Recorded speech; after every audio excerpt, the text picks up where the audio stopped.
अगर हमारा चश्मा गंदा है तो पूरा दुनिया गंदा नजर आएगा। एंड थोड़ा सा सफाई कर लें तो दुनिया भी साफ सुथरा नजर आएगा।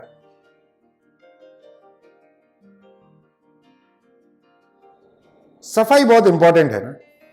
एंड हमने 3-4 वीडियो ऑलरेडी किया है सफाई के बारे में। आज भी हम सफाई के बारे में ही डिस्कस करेंगे। हम अपना एक्वेरियम जितना साफ रखेंगे उतना प्लांट्स अच्छा ग्रो होगा, फिश हेल्थी होगा, ओवरऑल इकोसिस्टम या बायोटोप मस्त रहेगा। आज एक रीजन के वजह से मैं आपको ये टैंक के सामने ये वीडियो बना के दिखा रहा हूं, बिकॉज हाल ही में हमने पूरा ट्रिम किया है टैंक को, पूरा सब ये मोंटे कार्लो सब ट्रिम किया, सब एक लेवल पे निकाल दिया है। एंड यहां पे बिकॉज हमने ट्रिमिंग किया है थोड़ा डेड एंड डीके प्लांट्स रहेगा, मतलब पुराना प्लांट्स मर गया है या नीचे से जो खराब हो गया है लाइट ना मिलने की वजह से। सो यहां पे बायोलोड ज्यादा है, फिश भी काफी ज्यादा है, तो that is also adding to the bioload. And इसके वजह से हमारे टैंक के सरफेस पे एक फिल्म आ रहा है। एंड आज मैं दिखाने वाला हूं कि वो फिल्म को इजीली कैसे मैनेज करे, निकाले, जो भी है। ठीक है, तो आज बायो फिल्म निकालेंगे।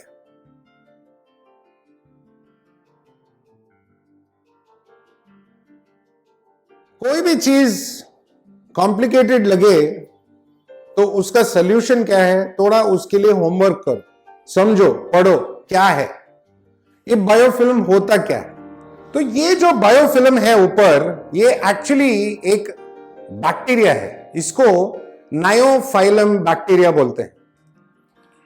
एंड बैक्टीरिया वो भी जो मर गया है, okay, dead decay plants, dead decay fish poop plus dead bacteria, ये सब आके एक फिल्म बनाता है ऊपर, ऑयली नजर आता है फिल्म, वो बैक्टीरिया के वजह से है।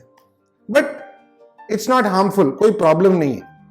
बट हाँ, कभी कभी वो बायोफिल्म बहुत थिक हो जाता है बिकॉज बायोलोड ज्यादा है, तब जाके ऑक्सीजन सर्कुलेशन नहीं होगा और उसको क्लीन करना जरूरी है। बट यहां पे जैसे एक लाइट फिल्म है, वो भी आप रेगुलरली क्लीन कर सकते हो। अगर थोड़ा बहुत है भी तो फर्क नहीं पड़ेगा, it will not harm the aquarium. ये फिल्म जो है एक बैरियर बना देता है, मतलब ऊपर से हवा अंदर नहीं आएगा या ऑक्सीजन अंदर नहीं जाएगा, एंड टैंक के अंदर से बाहर कुछ भी नहीं जाएगा। तो अगर हम CO2 यूज कर रहे हैं या कोई इधर भी फोटोसिंथेसिस होके ऑक्सीजन हो रहा है, तो वो पूरा इधर नीचे सेटल होता है एंड वो क्लियर नहीं होता। हाँ, अभी ये क्लियर करना इंपॉर्टेंट है बिकॉज वो गैसियस एक्सचेंज चाहिए हमें। वो गैसियस एक्सचेंज से ही ये पूरा बायोटोप या इकोसिस्टम सही रहता है। अगेन, ऑक्सीजन रिलीज होना, कार्बन डाइऑक्साइड लेना, फिश के लिए ऑक्सीजन लेना, कार्बन डाइऑक्साइड रिलीज करना, ये सब होना बहुत जरूरी है। सोचो हमने प्लास्टिक कवर डाल के वो सरफेस को ब्लॉक कर दिया तो CO2 बढ़ जाएगा या ऑक्सीजन बढ़ जाएगा, दोनों तरफ से इशू हो सकता है। सो ये फिल्म हटना जरूरी है। तो चलो ना बायोफिल्म निकालते हैं एंड मैं समझाता हूं simple easy methods and technology या मशीन्स यूज करके कैसे काम होता है। ओके, ये बैक्टीरिया जो नाइरोफाइलम बैक्टीरिया है, इसको कॉमनली नाइट्रोबैक्टर भी बोलते हैं। पास आओ। ये जो आपको ऑयल फिल्म नजर आ रहा है, ये बैक्टीरिया है, ये बायोफिल्म है, ये सब सेम है। ठीक है, और जब मैं हाथ डालता हूं तो ये फिल्म हटता है। नो, ये समझने वाली बात है। तो अभी देखेंगे ये फिल्म को कैसे निकाले। ये बायोफिल्म को करेक्टली निकालने का बेस्ट मेथड है स्कीमर्स। ठीक है, अलग अलग टाइप के स्कीमर्स आते हैं, सरफेस स्कीमर्स बोलते हैं। क्यों, वो मैं समझाऊंगा। ये चाइनीज, ये कोरियन, ये जापानीज। ये कुछ 3-4 महीना चलेगा, ये 6-8 महीना चलेगा, वो मेरे पास अभी एक 3-4 साल से चल रहा है। नो, आप अपने हिसाब से डिसाइड करके लो कौन सा लेना है, क्या लेना है, वो आपका डिसीजन है। मैं सिर्फ आपको इसका यूसेज बताने वाला हूं और क्या होता है सरफेस स्किमर के अंदर वो बताने वाला हूं। तो पहला जो है, ये वाला सरफेस स्किमर डालते हैं। इसमें एक मोटर है नीचे, थोड़ा सा स्पॉन्ज है, ठीक है, एंड ये जो सरफेस में स्किम करता है वो पार्ट है। ये इलेक्ट्रिक में जाएगा, यहां से पानी बाहर, मतलब यहां से पानी अंदर पानी बाहर। इसको टेस्ट करके देखते हैं कि क्या होता है एंड आपको समझ में आएगा।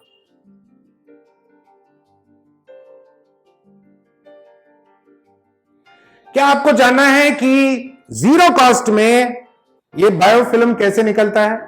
आखिरी तक देखो। स्टार्टिंग में मैं सब महंगा महंगा बता रहा हूं, लास्ट में मैं जीरो कॉस्ट वाला बताऊंगा। देखते रहो, मिस मत करना।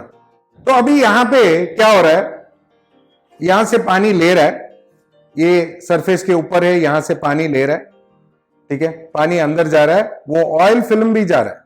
अगर आप नजर आ रहा है यहां पे, सी यहां पे वो ऑयल भी अंदर खींच रहा है एंड स्पॉन्ज के अंदर जाएगा और यहां से पानी वापस आएगा। यहां से पानी वापस आ रहा है। बहुत सिंपल सा सिस्टम है। इसमें फायदा क्या है, यहां पे जो पानी अंदर जा रहा है उसके साथ बैक्टीरिया भी अंदर जा रहा है। वो बैक्टीरिया स्पॉन्ज के अंदर रिकॉलोनाइज करेगा एंड अगेन वो नाइट्रीफाइंग बैक्टीरिया, मतलब गुड बैक्टीरिया के तौर पे काम करेगा एंड जो भी आपका अमोनिया ब्रेकडाउन वगैरह है वो स्टार्ट होगा। हाँ, सिर्फ एक स्किमर आप फिल्टर के तौर पे यूज नहीं कर सकते। ये सिर्फ सरफेस स्किमिंग के लिए, ताकि वो जो डेड एंड डीके मैटर है वो निकल जाए, वो डस्ट जो है निकल जाए एंड जो बचा कुचा अच्छा बैक्टीरिया है वो स्पॉन्ज के अंदर जाए, रिकॉलोनाइज करे एंड आपको अगेन वो नाइट्रोजन साइकिल चालू कर दे। That's what a skimmer does. तो स्किमर सिंपल सा इंस्ट्रूमेंट है, पानी अंदर खींचता है, अंदर स्पॉन्ज है एंड बाहर छोड़ता है। सरफेस पे रहेगा, ये सरफेस को साफ करते रहेगा and depending on the size of the tank, कभी कभी एक 10 मिनट, कभी कभी एक 15 मिनट। अभी ये टैंक में 5 मिनट हुआ है सरफेस साफ। आओ, अभी ये कुछ भी नहीं है यहां पे, अभी सरफेस साफ है। वो सरफेस का जो बायोफिल्म है वो सब यहां पे अपना सरफेस स्किमर में चला गया है। चलो एक और ट्राई करते हैं, मैं वो भी बताता हूं। अभी ये टैंक में भी बहुत सारा डेड एंड डीके मैटर है, बिकॉज अगेन वो नॉन CO2 था, फिर हमने CO2 डाला, एल्गे वगैरह मर रहा है, ये सब इशू इसमें है। ट्रिमिंग किया था हमने, तो ये सब इश्यूज है। तो यहां पे भी हमने एक स्किमर डाला है। पास में आओ, बताता हूं। यहां पे हमने ADA का स्किमर यूज किया है। ओके, ये ADA का वूपा बोलते हैं इसको।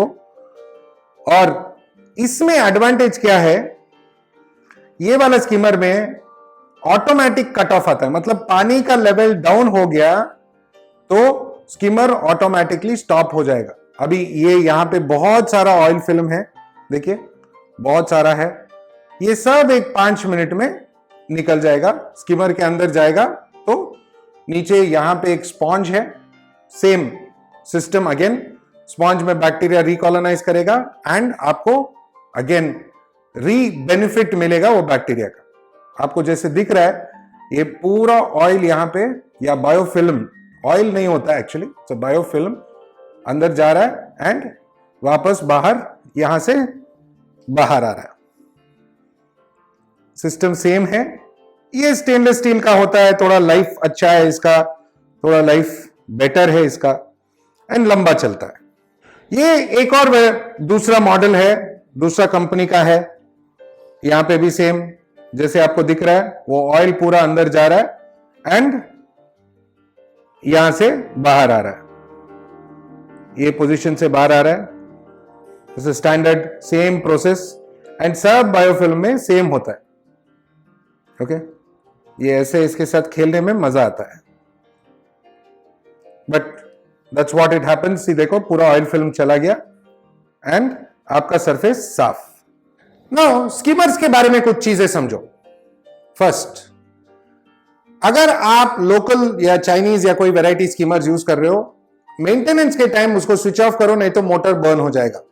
एडीए का पानी डाउन हुआ तो ऑटोमेटिक स्विच ऑफ होता है, तो टेंशन नहीं है। ओके। दूसरा, जब भी आप खाना डालते हो स्कीमर को बंद करो, बिकॉज वो जो फ्लोटिंग खाना वगैरह रहता है या इवन सिंकिंग खाना सिंक होने से पहले खींचेगा, वो खींच के उसके अंदर सड़ने लगेगा। तो जरूरी है कि आप स्कीमर को बंद करो जब आप खाना खिलाते हो फिश को। नाउ छोटे टैंक्स में जब आप ये वाले स्कीमर्स वगैरह यूज करते हो तो हीट बढ़ाता है, तो समर में चेक करो। अगर आप प्लांटेड टैंक हो, ज्यादातर प्लांटेड टैंक में ही फिल्म आता है। ओके। एंड अगर फिश ओनली टैंक में फिल्म आया, क्या प्रॉब्लम होगा मैं बताता हूं, देखते रहो। तो स्मॉल प्लांटेड टैंक्स में जब आप स्कीमर अंदर डालते हो तो हीट जनरेट होता है। इसलिए जब ये स्टेनलेस स्टील वगैरह का स्कीमर है, तो ये स्टेनलेस स्टील इसलिए बना है ताकि हीट जनरेट कम हो। इसमें हीट डिसिपेट जल्दी होता है, प्लास्टिक में हीट रिटेन करता है, हीट बढ़ता है। सो आइडियली जब भी आप स्कीमर यूज करते हो, तो जब भी आप वीकली वाटर चेंज करते हो तो स्कीमर को भी वॉश करो। अगेन, टैंक के पानी से स्पॉन्ज वॉश करना, टैंक के पानी से ही स्कीमर को वॉश करना, दूसरे पानी में नहीं, नया पानी में नहीं, ये याद रखो। तो एवरी संडे वाटर चेंज या वाटर चेंज डे को आप स्कीमर को भी वॉश करके वापस डालें तो बेहतर है। और ध्यान रखो कि अगर वो स्पॉन्ज ब्लॉक हो गया और पानी मूव नहीं हो रहा है और ये काम नहीं कर रहा है तो मोटर बर्न हो जाएगा। इसलिए चाइनीज वाले जल्दी खराब होते हैं, तो ध्यान रखना जरूरी है। स्कीमर्स का ये है। नाउ 500-1000 रुपए से लेके काफी हद तक मिलते हैं, बहुत वैरायटीज है। आप देख के समझ के अच्छा क्वालिटी लेना आपका काम है। नाउ मैंने अभी थोड़ी देर पहले बताया कि प्लांटेड एक्वेरियम में ज्यादा बायोफिल्म आएगा एंड फिश ओनली एक्वेरियम में कम आएगा। प्लांटेड एक्वेरियम में इसलिए आएगा बिकॉज डेड डीके प्लांट्स, हो सकता है कोई पीछे फिश मर गया है, फिश पूप, एंड जो खाना डालते हैं वो प्लांट्स के नीचे है, ये सब डेड एंड डीके मैटर। तो प्लांटेड एक्वेरियम में बायोफिल्म आना लाजमी है टू एन एक्सटेंट। नया टैंक स्टार्ट किया तो ऑलमोस्ट फर्स्ट वीक में ही आ जाएगा, बिकॉज नया प्लांट्स ट्रांसफॉर्मेशन हो रहा है, ये सब हो रहा है, एंड इसमें बायोलोड जनरली ज्यादा रहता है। नाउ फिश ओनली एक्वेरियम में ऊपर आ रहा है तो मतलब समझो अगर एक बड़ा सा अरवाना है एंड अगर बायोफिल्म आ रहा है ऊपर, तो then you have a problem, because उधर डेड एंड डीके क्या है, एक अरवाना का पूप आप क्लीन नहीं कर रहे हो मतलब, या ओवर फीड कर रहे हो उसका मतलब। ये दोनों चीज नजर आ जाता है अगर बायोफिल्म आया तो। Same with planted tank, biofilm बहुत ज्यादा आ रहा है तो मतलब फीड कम करो, चेक करो कि क्या इश्यू है। एंड पिछले हफ्ते का वीडियो देखो, हमने बताया था कि प्लांट्स के बीच में, प्लांट्स के नीचे कैसे क्लीन करने का, वो देखो, समझो बात। ओके, देखते रहो, बिकॉज मैं सिंपल मेथड्स भी बताने वाला हूं कि कैसे बायोफिल्म को निकाला जाता है। बहुत इजी मेथड, नो खर्चा, जीरो कॉस्ट मेथड, बट आपको देखते रहना पड़ेगा। सो अभी हम देखेंगे कि जीरो कॉस्ट में बायोफिल्म कैसे निकलता है। ये पूरा बायोफिल्म जीरो कॉस्ट में निकल सकता है, ठीक है, अभी मैं बताऊंगा। नाउ जीरो कॉस्ट में ये बायोफिल्म निकालने के दो नुस्खे हैं, एक अंग्रेजी न्यूज़पेपर, क्यों बताता हूं, और दूसरा एक थिक टिश्यू पेपर। वो पतला सा गंदा सा आता है जो शादी के महल में देते हैं, वो नहीं, ये अच्छा क्वालिटी का थिक वाला चाहिए होगा, और ये अंग्रेजी न्यूज़पेपर लगता है, बिकॉज अंग्रेजी न्यूज़पेपर में ये इंक छूटता नहीं इजीली। अभी देसी रेगुलर न्यूज़पेपर जो हमारे लैंग्वेज न्यूज़पेपर होते हैं, कन्नड़ा के, मराठी के, हिंदी के, जो भी है, उसमें वो लोकल इंक यूज करते हैं, पेपर भी जनरली उतना ये नहीं रहता है और इंक छूट जाता है, and that is not good for your aquarium. ये बहुत सिंपल है, ये पतला है, उतना हैवी नहीं है, और आपको क्या करना है, हल्के से पानी के सरफेस पे इसको छोड़ देना है और इसको उठा लेना है, एंड काफी हद तक वो ऑयल फिल्म निकल जाता है। सेम विथ न्यूज़पेपर, बहुत पतला है, वेटलेस है, इसको यहां पे रख के, ठीक है, एंड हल्के से इसको निकाल लें। वो एरिया का बायोफिल्म निकल गया। अभी थोड़ा बहुत और है, 2-3 बार करेंगे तो पूरा निकल जाएगा। Simple straight forward method. Now एक और मेथड है, मैं बताने वाला हूं, देखते रहो। अभी यहां पे आपको एक छोटा सा बवंडर जैसा नजर आ रहा है। ओके, ये रहा ऊपर से और ये नीचे से। ये एडीए लिली पाइप्स में ज्यादातर आते हैं एंड ये एक रीजन है। चलो मैं बताता हूं क्यों, देखते रहो। ये बवंडर तभी आता है जब लिली पाइप करेक्टली फिट हो। ये देखो, एंड ऊपर से क्या करता है, वो सरफेस को एजिटेट करता है, एक एंगल पे एजिटेट करता है एंड वो ऑटोमेटिकली वो बायोफिल्म को निकाल देता है। ओके, एंड ये बेनिफिट क्यों हो रहा है मैं समझाता हूं। एक और मेथड है एंड ये वाला जो लिली पाइप है, एडीए का लिली पाइप है जो तकाशी अमानो साहब ने डिजाइन किया था, उसके रिलेटेड है। एक छोटा सा कहानी है। लिली पाइप डिजाइन करने के लिए अमानो साहब को उनका बचपन का एक बात याद आ गया। जब भी एक उनके घर के पास एक छोटा सा मतलब स्ट्रीम था, तो एक पत्थर के ऊपर से पानी गिरता था एंड जब भी पानी गिरता है तो छोटे छोटे बवंडर बनते, ठीक है। एंड ये बवंडर ऐसे ही मूव होते। इसमें 2 इंपॉर्टेंट चीजें हैं।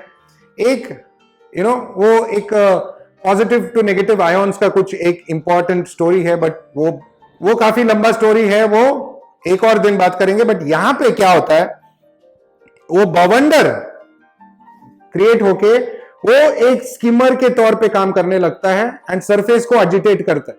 तो वो पानी को अंदर लेके बाहर छोड़ता है, अंदर लेके बाहर छोड़ता है, वो बवंडर में अंदर लेके बाहर छोड़ता है। It works like a skimmer. तो इसलिए जब हम बोलते हैं कि एडीए के जो इंस्ट्रूमेंट्स है बहुत यूनिक है, तो लोग सिर्फ फोकस करते हैं उसके कॉस्ट पे, बट उसकी यूनिकनेस भी बहुत इंपॉर्टेंट है। एंड सरफेस को हमेशा साफ रखता है, एक स्किमर के तरह काम करता है। तो if you are using the right instruments then problem solve. Now एक और पॉइंट, रात को, ओके, ये भी तकाशी अमानो साहब का कहना था कि रात को या आप लिली पाइप को थोड़ा उठा दे या पानी के लेवल को थोड़ा नीचे कर दे। इसमें क्या होता है, रात को जो भी बचा हुआ गैस है, ऑक्सीजन वगैरह है या एक्सेस CO2 है, वो सब निकल जाता है। एंड रात में वैसे भी लाइट ऑफ रहता है तो कोई फर्क नहीं पड़ता है, टेंशन नहीं है। तो जो भी है वो सब निकलता है, पानी साफ होता है, एक्सेस ऑक्सीजन आता है सिस्टम में। बट याद रखो, अगर आपके कमरे में है और आप वहां सोते हो और रात को ये वाला आवाज आते रहे तो सर में दर्द हो भी सकता है। बट हमारे जैसे लोगों को ये वाला आवाज में अच्छा नींद आता है, ठीक है। बाजू में टैंक है तो बहुत अच्छा नींद आता है। फिर भी ये था different methods of removing biofilm, okay. And आपने देखा कि कैसे मेथड्स है, अलग अलग मेथड्स है, आप निकाल सकते हो एंड आप भी ट्राई कर सकते हो। एंड वो बायोफिल्म या टैंक को साफ रखने में आपका जो कोशिश है, उसमें ये एक और मेथड है, आइडिया है, पॉइंट है। तो आज आपने समझा कि जो बायोफिल्म आता है टैंक के ऊपर, टैंक के सरफेस पे, स्पेशली प्लांटेड टैंक्स में, फिश टैंक्स में भी आता है, उसको हम कैसे मैनेज करें, कैसे निकालें या कंट्रोल करें, ये सब आपने देखा। आपने समझा कि सरफेस स्किमर्स का यूज क्या है एंड कौन से टाइप के मिलते हैं। आपने ये भी समझा कि अगर सरफेस स्किमर पे पैसा खर्च नहीं करना है तो सिंपल इजी मेथड से हम ये बायोफिल्म कैसे निकाल सकते हैं। तो आशा करता हूं कि ये वीडियो भी आपको इंटरेस्टिंग लगा, मजा आया, एंजॉय किया आपने। एंड हमेशा की तरह मेरे तरफ से, असिस्टेंट डायरेक्टर पूजा मैडम की तरफ से, मेरे पूरे टीम की तरफ से आप सबको थैंक यू, नमस्ते, खुदा हाफिज, शबा खैर एंड सत श्री अकाल। संडे हम लोग एक्वेरियम क्लीनिंग या मेंटेनेंस डे होता है हर एक हॉबीइस्ट के लिए। संडे बहुत इंटरेस्टिंग है बिकॉज सुबह सुबह उठ के हमें मेंटेनेंस करने का मौका मिलता है, फिश टैंक में काम करने का मौका मिलता है। It's a very good day, Sunday, happy day, fun day. Okay, तो आप भी संडे एंजॉय करो, अच्छा सा मेंटेनेंस करो, टैंक को साफ रखो। मैं बहुत जल्दी मिलूंगा बहुत सारे वीडियोस, बहुत सारे इंटरेस्टिंग आइडियाज के साथ। एंड ये coming week very very important week है, बहुत सारे वीडियोस आने वाले हैं, देखते रहो, बहुत मजा आएगा। ठीक है, तब तक के लिए bye bye, take care, happy Sunday, enjoy.